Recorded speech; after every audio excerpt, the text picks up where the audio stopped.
오늘은 제가 지난 주일날 1부, 2부 때 교회 창립을 맞이해서 교회 사명에 대한 설교를 했습니다. 우리가 성령 충만의 복음으로 사람을 살리고 키우고 제자를 삼는 교회라는 제목으로 말씀을 전했습니다. 제가 어제 다 설교 제목을 넘기고 이제 주보도 다 만들어진 이후에 제가 계속 3부 예배 때 지난주에 했던 설교를 좀 나누고 싶은 감동들이 저게 계속 일어났어요. 그래서 1부, 2부는 우리 주보에 나와 있는 나는 그리스도인이다 라는 회복 시리즈 설교를 했습니다. 3부 때는 좀 이 설교를 내려놓고 지난주에 했던 1부, 2부 했던 교회 사명에 관한, 교회론에 관한 설교를 좀 하려고 합니다. 1부, 2부 설교는 유튜브에 올라가 있으니까 꼭 들어보시고 또 큰 은혜도 받으시기를 바랍니다. 혹시 이 자리에 지난주 1, 2부에 참석했던 분들은 없지요? 자, 오늘 두 번 설교 드릴 때 혹시 그런 분 계시면 더 큰 은혜가 되시기를 주님의 이름으로 축복합니다. 하나님은 슈브, 회복의 하나님이십니다. 그래서 하나님은 우리 교회를 회복해 주기를 원하십니다. 할렐루야, 아멘이세요? 근데 하나님 우리 교회를 회복해 주신다면 어떻게 회복해 줄까? 분명히 하나님께서 디자인하시고 하나님이 만드신 원형 교회로 하나님이 우리 교회를 회복시켜 주시기를 원하실 것입니다. 원형 교회로 우리 교회를 부흥시켜 주시기를 원하십니다. 그 원형 교회가 바로 하나님이 기뻐하시는 건강한 교회일 것입니다. 그러면 하나님이 회복시켜 주기 원하시는 그 원형의 교회는 그러면 어떤 교회일까? 정말 하나님께서 기뻐하시는, 정말 이 땅에 세우고 싶은 하나님의 심장에 있었던, 창세전에 하나님의 마음이 있었던 그 교회는 어떤 교회일까? 그것은 하나님이 이 땅에 교회를 세우신 원래의 목적을 깨닫고 그 목적을 어쨌든 간에 충실하게 수행하는 교회일 것입니다. 여러분, 하나님께서 이 땅에 무엇인가를 창조하고 만드실 때는 그렇게 존재하는 이유와 목적이 다 있습니다. 들의 풀 한 포기도 나르는 공중의 새도 다 존재의 이유가 있습니다. 그 존재의 이유를 깨닫고 그 존재의 목적대로 사는 것이 행복하게 사는 것이고, 그게 하나님께 영광을 돌리는 기쁨의 삶을 사는 것입니다. 교회도 하나님께서 이 땅을 세우실 때 이 땅에 교회를 세우는 목적이 있었을까 없었을까요? 있었습니다.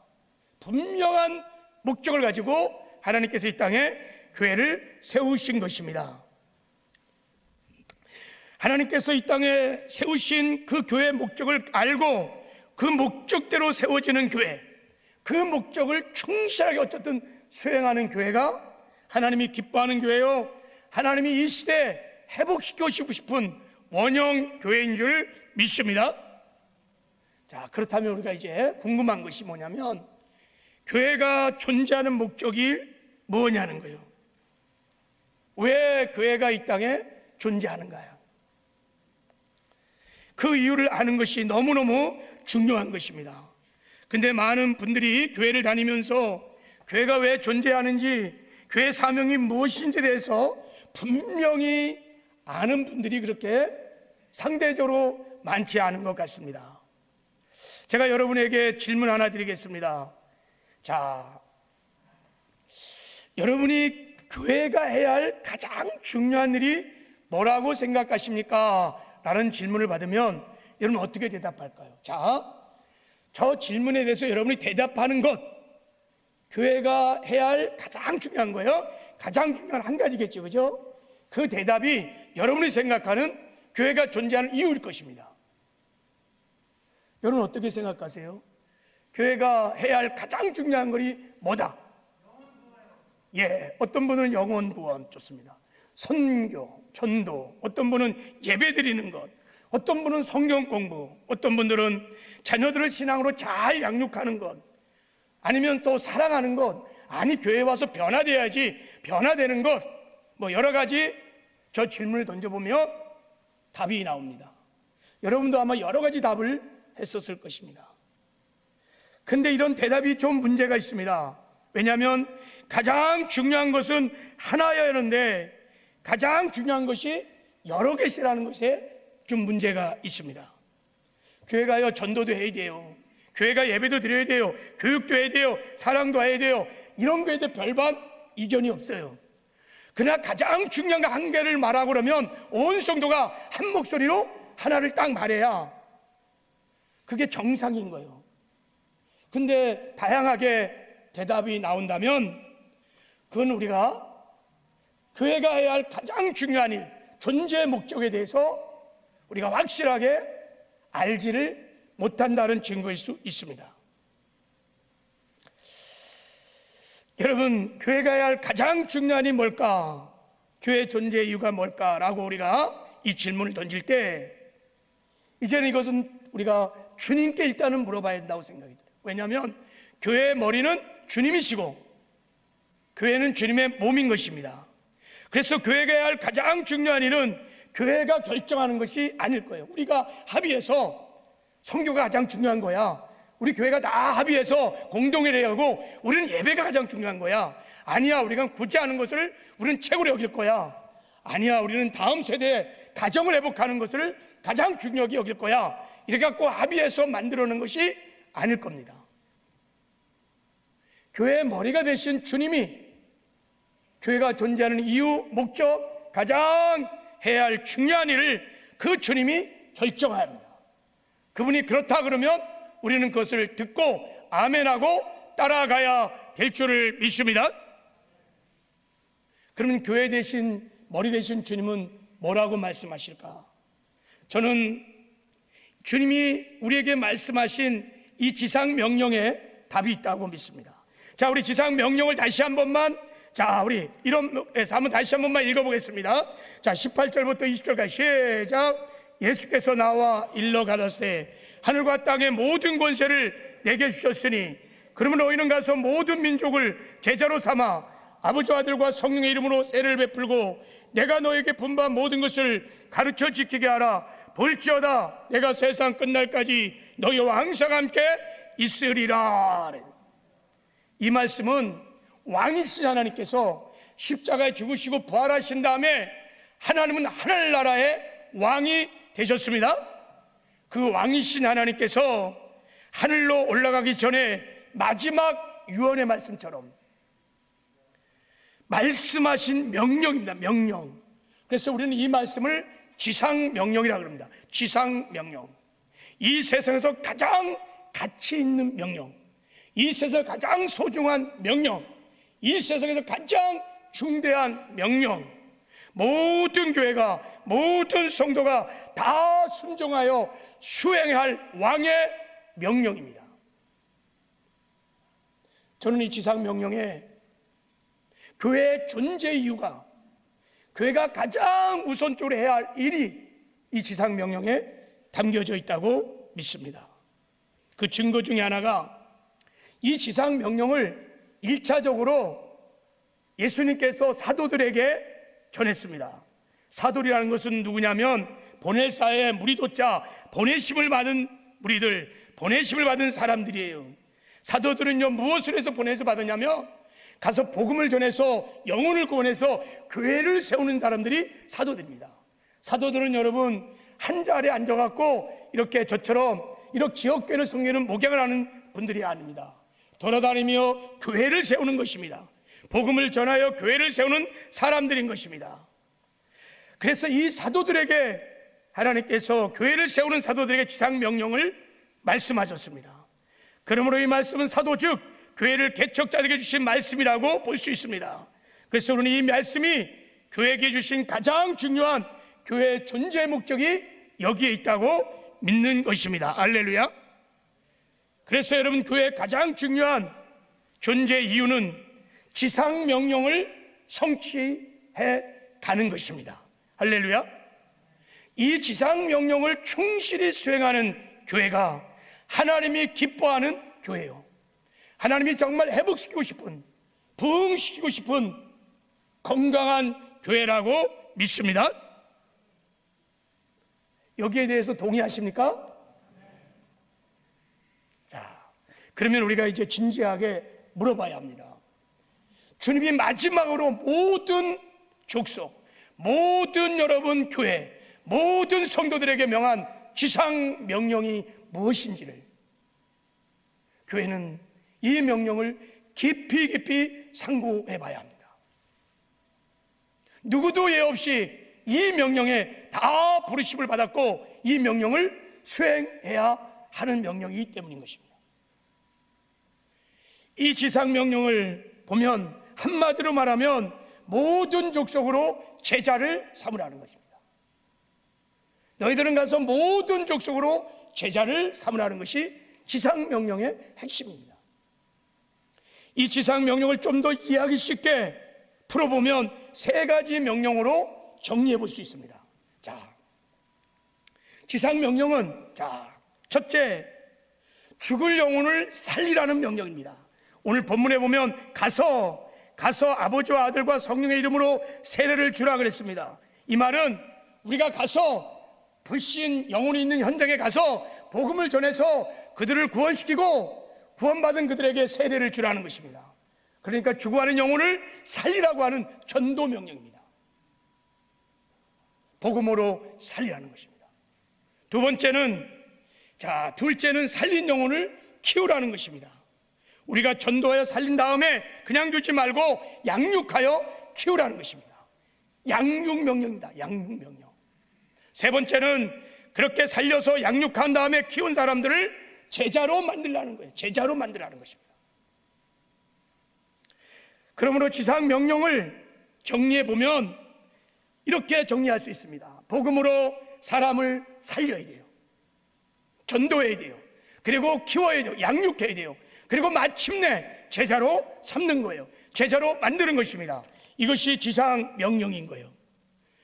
그래서 여러분, 이 지상 명령이 전도하여 양육하여 제자를 삼는 것이 교회가 이 땅에서 해야 할 가장 중요한 일인 것입니다. 이것이 교회가 이 땅에 존재하는 이유인 것이고 목적인 줄 믿습니다. 지상 명령에 순종하여 제자를 만드는 교회가 주님의 교회인 것입니다. 만약에 이 명령에 순종하지 않고 이 명령을 충실하게 수행하지 않는다면 그것은 온전한 주님의 교회라고는 말할 수가 없을 겁니다. 주님의 교회는 머리 대신 주님의 마지막 명령을 최선을 다해서 수행하는 교회입니다. 머리 대신 주님의 꿈, 비전은 주님의 몸인 교회를 통하여 이 땅에 죽어가는 영혼을 살리는 것입니다. 살린 영혼을 그리스도의 장성한 분량까지 양육하는 것입니다. 그리고 마침내 제자를 삼는 것이 머리 대신 주님의 비전이요, 꿈이요, 열망이며 주님의 소원인 것입니다.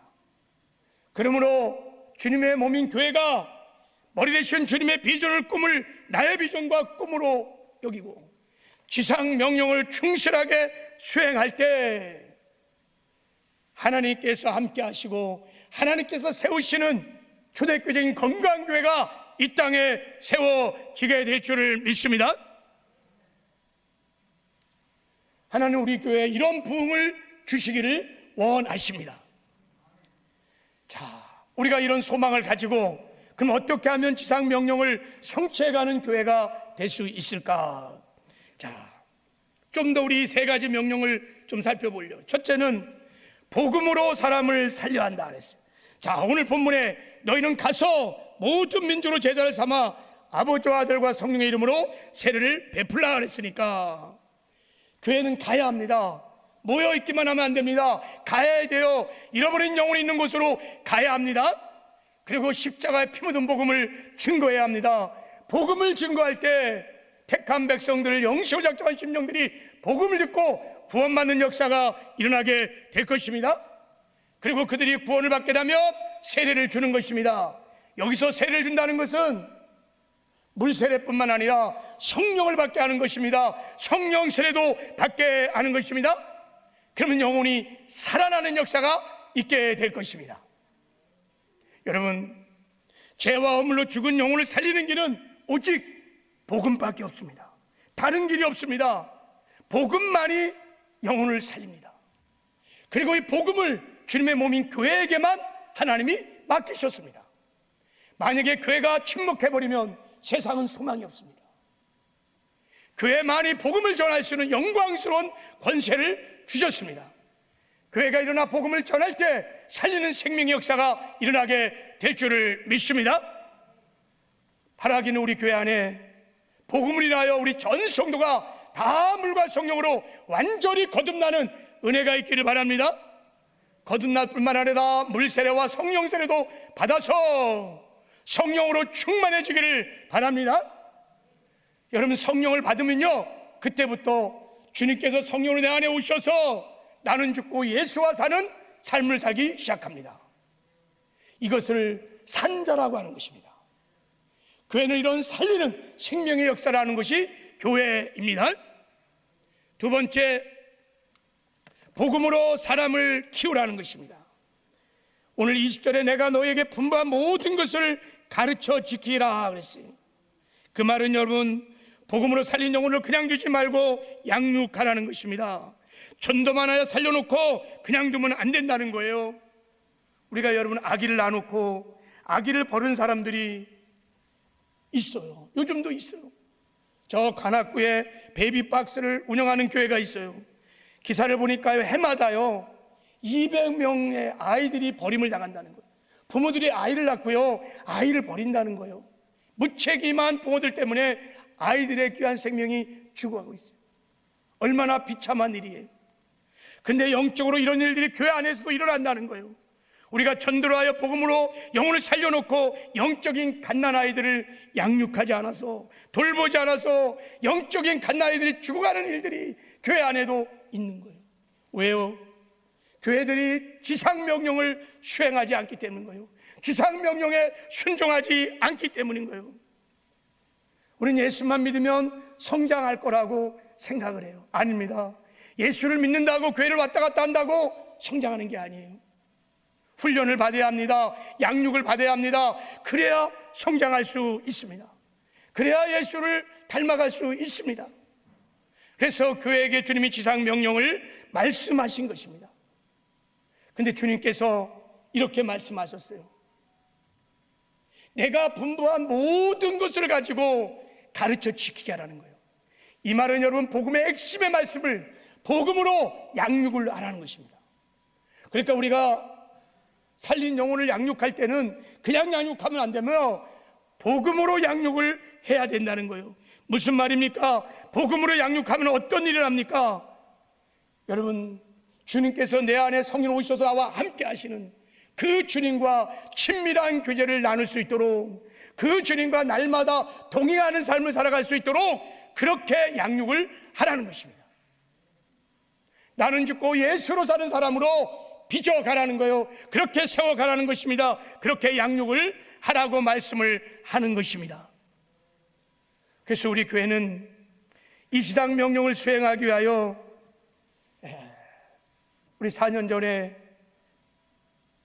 주님의 제자를 삼기 위하여 통합적인 양육 시스템을 구축했어요.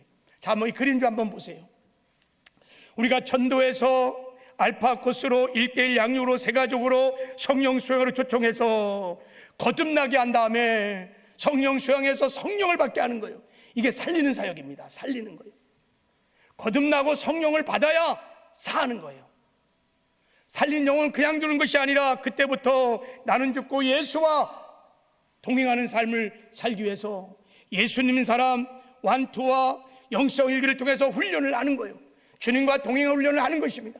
주님과 친밀한 길을 나누게 하고 주님과 일상에 살면서 동행하는 훈련을 하는 것입니다. 이 훈련을 하기 위해서 우리가 2단계 통합 시스템을 구축했습니다. 그리고 이제 목자 수련회와 목자 대학을 통해서 제자가 되게 하는 사역을 하는 거예요. 제자가 되게 하는 사역을 하는 거예요. 지난 2년 동안 코로나로 인해서 이 모든 통합 시스템이 올 스톱됐어요.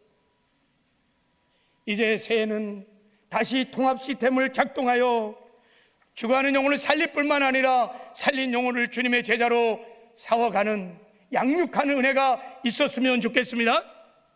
적극적으로 우리 사랑하는 성도님들이 여기에 참여해서 훈련받고 양육되어지는 은혜가 있기를 다시 한번 주님의 이름으로 축복합니다. 마지막, 복음으로 제자를 삼아야 우리가 지상 명령을 수행하는 교회가 될 수 있습니다. 여러분, 복음으로 사람을 살리고 키우는 궁극적인 목적은 제자를 삼기 위한 거예요. 제자를 삼기 위해서 복음을 전하여 살리고 양육도 하는 것입니다. 여러분, 우리의 신앙생활의 최종 목표는 제자가 되어 제자의 삶을 사는 거예요. 할렐루야, 아멘이십니까? 우리 신앙생활을 점검해 봐야 돼요. 나는 제자가 되어서 제자를 삼는 삶을 살고 있는가? 나는 제자인가? 그냥 교회만 왔다 가는 교인인가? 무리인가를 한번 점검해 봐야 돼요. 제자는 어떤 삶을 사는 자입니까? 제자는요, 두 가지 표지가, 분명한 표지가 있습니다. 첫째는, 제자는요, 예수님과 날마다 친밀한 교류를 나누면서 예수를 닮아가는 사람입니다. 예수를 닮아가는 자, 예수와 동행하는 자가 첫 번째 제자의 표지입니다. 하나님, 우리가 제자가 되기를 원하십니다. 두 번째 제자의 표지는 예수님과 동행하는 것으로 만족하지 않고 다른 사람들을 자기와 같은 제자로 만드는 거예요. 다른 사람에게 복음을 전해 살리고 그 사람을 양육하여 제자로 만드는 사람이 주님의 제자인 것입니다. 그러니까 제자에는 늘 자기가 돌보는 양이 있어요. 자기가 돌보는 양무리가 있어요. 이게 제자인 것입니다. 자, 디모데후서 2장 2절의 말씀을 보면, 내가 많은 직인 앞에 내게 들은 바를 충성함에게 부탁하라. 그들이 또 다른 사람을 가르칠 수 있으리라 그랬어요. 바울이 디모데를 양육합니다. 양육받은 디모데가 충성된 사람을 양육합니다. 충성된 사람이 양육을 받고 또 다른 사람을 양육합니다. 이게 제자의 삶인 거예요. 하나님은 우리 교회가, 또 사랑하는 모든 성도들이 다 제자가 되기를 원하십니다. 그러면 여러분, 이런 제자를 어떻게 우리가 만들 수 있을까? 어떻게 제자를 여러분 세울 수 있을까? 주님과 동행하는 사람들, 다른 사람을 제자로 삼는 이런 제자를 우리가 어떻게 여러분 세울 수 있을까? 이런 제자를 만드는 것은 예배당에서 설교를 듣고 말씀을 가르치고 어떤 지식과 기술을 전수한다고 다 되는 것은 아닙니다. 물론 설교도 중요하고 성경 공부도 중요해요. 그러나 이런 대그룹 안에서 설교와 무슨 가르침을 통하여 제자를 만들어낼 수가 없어요. 한계가 있습니다. 제자를 여러분, 마데테스, 배우는 자란 뜻입니다. 배우는 자. 제자는 배워서 제자가 되는 거예요. 근데 배우는 방법이 두 가지가 있어요. 첫째는 듣고 배우는 것이 있어요. 듣고 배우는 것. 교회 나와서 설교를 듣고 또 성경 공부에서 가르침을 받고 듣고 배웁니다. 또 보고 배우는 것이 있어요. 보고 배워요. 그 사람의 삶을 직접 보면서, 목자의 삶을 보면서, 지역장의 삶을 보면서, 우리 장로님들의 삶을 보면서 배우는 거예요. 근데 제자 훈련은요, 듣고 배우는 것보다 보고 배우는 것이 훨씬 더 효과적입니다. 우리 자녀들을 보세요. 자녀들이 인생을 살아가는 기본적인 삶의 원리들을 어떻게 배웠을까요? 엄마 아빠를 보면서 배운 거예요. 진짜 인생에 중요한 것은 다 보면서 배우는 거예요. 예수님도 대중을 대상으로 설교나 가르침을 통해서 제자를 삼지 않았어요. 예수님도 12제자를 선택해서 그들과 가까이 지내면서 함께 먹고 마시고 자면서 삶을 통하여 가르치고 또 어느 말씀을 통해 가르쳐서 제자를 삼았어요. 소그룹 안에서 제자를 삼으셨습니다. 작은 소그룹에서 제자가 만들어지는 거지요.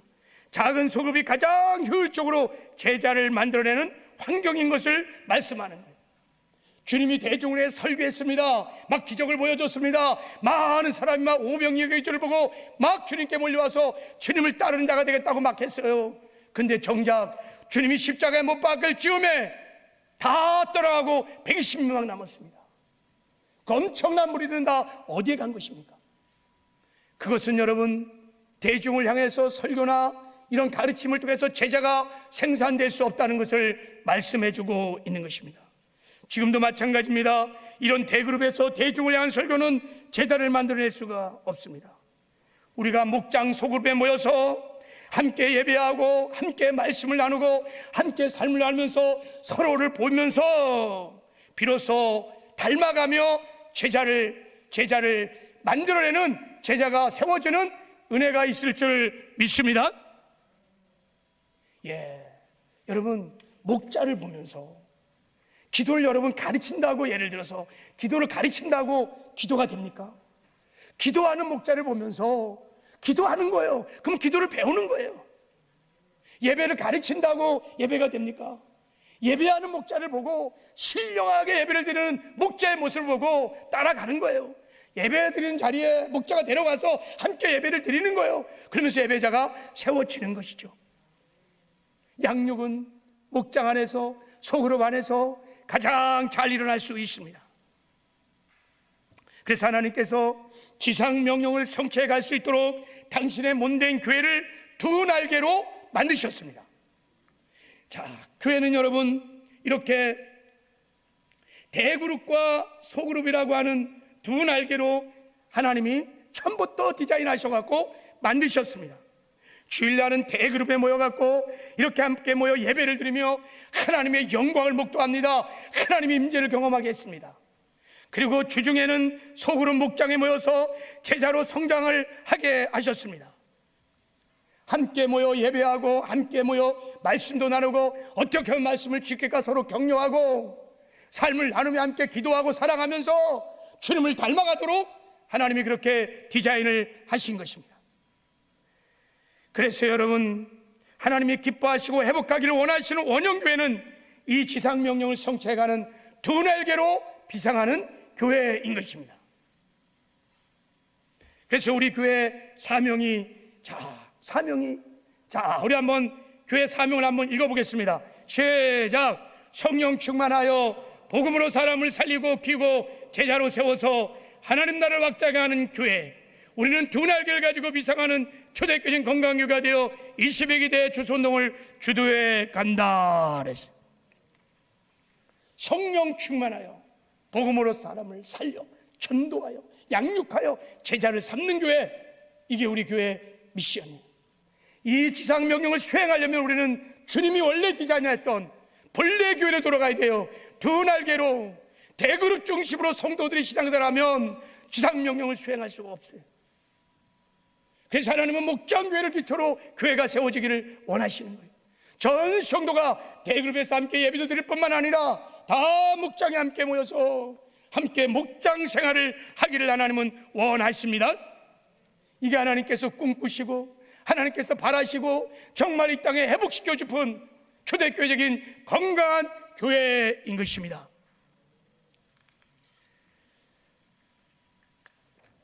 이 지상명령을 어쨌든 우리가 충실하게 수행하기 위해서, 사람을 살리고 양육하고 제자로 삼는 교회로 가기 위해서, 목장교회를 중심으로 교회를 세워가기 위해서, 이것이 하나님의 기뻐하는 교회이기에 이제 올해는 좀 교구와 지역과 목장을 다 재편하려고 합니다.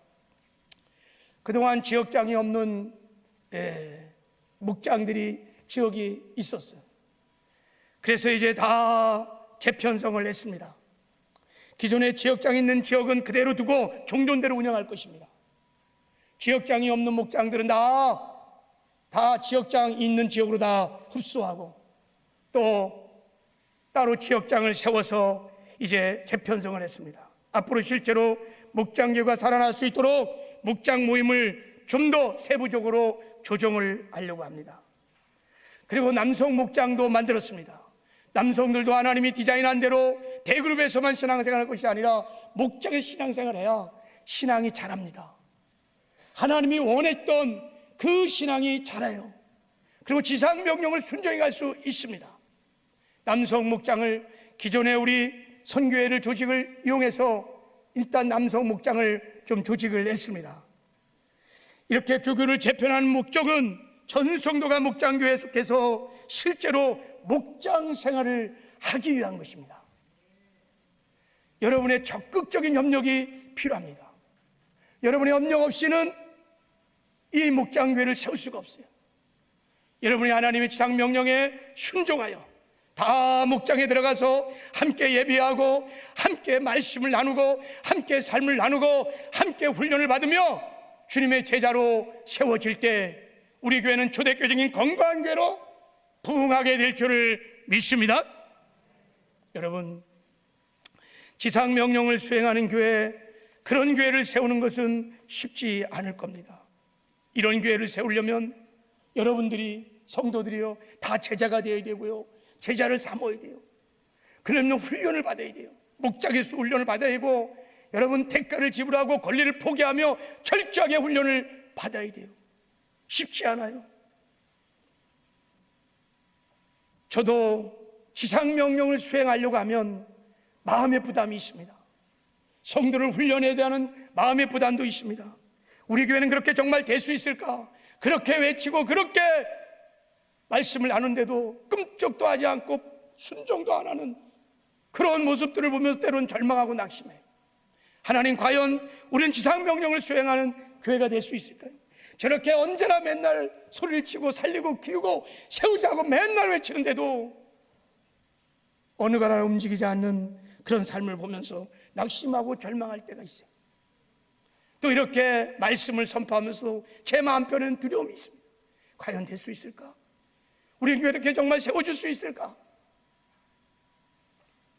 근데 여러분, 전도를 하고 양육을 하고 제자를 삼는 것은 주님의 마지막 유언입니다. 몸된 교회를 향하신 하나님의 간절한 소원이고 주님의 명령인 것입니다. 우리가 아무리 어렵고 힘들지라도 우리는 이 길을 가야 합니다. 지상명령을 어찌든지 우리는 순종해야 합니다. 최선을 다해서 어쨌든 우리는 지상명령을 성취해가는 삶을 살아야 합니다. 그렇게 말하지요. 속도보다는 방향이 중요하다고요. 빨리 가는 것보다 더 중요한 것은 올바른 방향을 향해 가는 것이라고요.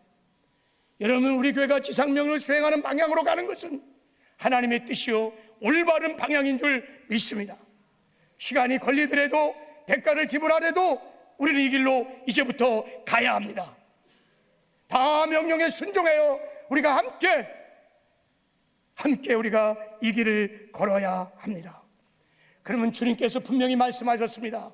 볼지어다 내가 세상 끝날까지 너희와 함께 하리라 그랬어요. 이 말은 여러분, 우리 힘으로는 능으로는 지상명령을 수행하는 교회를 세울 수 없다는 거예요. 그래서 하나님께서 함께 하신다는 것입니다. 우리가 순종하고 믿음으로 나아가면 하나님께서 함께 하셔서 당신이 이렇게 꿈꾸고 바라셨던 초대교회적인 건강한 교회를 세워주실 줄을 믿습니다. 순종하는 교회들을 통하여 하나님이 이 일을 하실 것입니다. 바라기는 우리 사랑하는 모든 성도들이 지상명령에 순종하여 정말 우리가 성령 충만해서 복음으로 사람을 살리고 키우고 제자 삼아 하나님 나라를 확장하며 그래서 다시 오실 예수 그리스도를 예배하는 지상명령을 성취하는 초대교회적인 건강한 교회를 세워가는 은혜가 저와 여러분을 통해서 있기를 주님의 이름으로 축복합니다.